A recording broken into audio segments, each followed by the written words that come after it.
Here's a question. Do you sometimes have difficulty remembering people's names, but you're great at remembering their faces?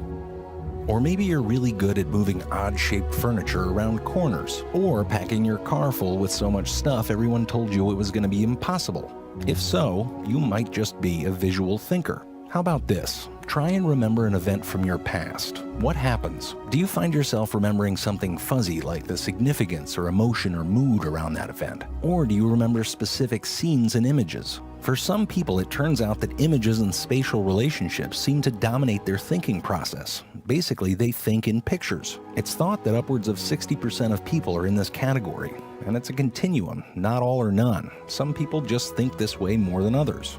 For example, for some people, and this might be you, a messy desk isn't a problem at all. You know where everything is, but you know where it is in relation to everything else. So when someone comes along and cleans that desk up, supposedly helping you organize, you completely feel lost and you can't find anything. The same sort of spatial thinking that helps you navigate a messy desk can be incredibly powerful.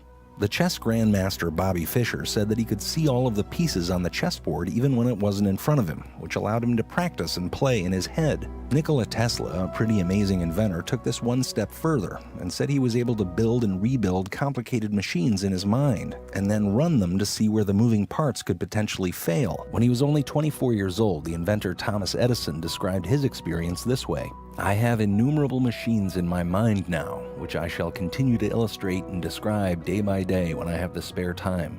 But this kind of thinking, visual thinking, sometimes comes with a price. Namely, it can be hard to communicate what you're thinking to other people. Maybe you've had this experience where you see something pretty clearly in your head, but you wind up needing to draw it to explain it to someone else. Albert Einstein often said words failed him to describe the images in his head. But it turned out that those images were the key to unlocking the secrets of the universe.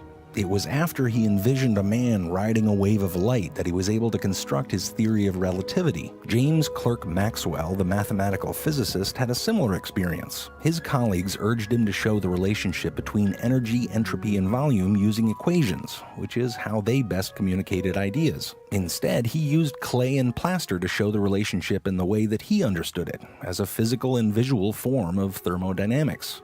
And that's the power of visual metaphors. They allow people to see complex relationships in new, relatively simple ways. And the history of invention and discovery is filled with those kind of stories. For example, Auguste Kekulé unlocked a new way of thinking about the structure of molecules when he envisioned a snake eating its own tail. In that moment, he realized that the bonds in the molecule benzene formed a ring.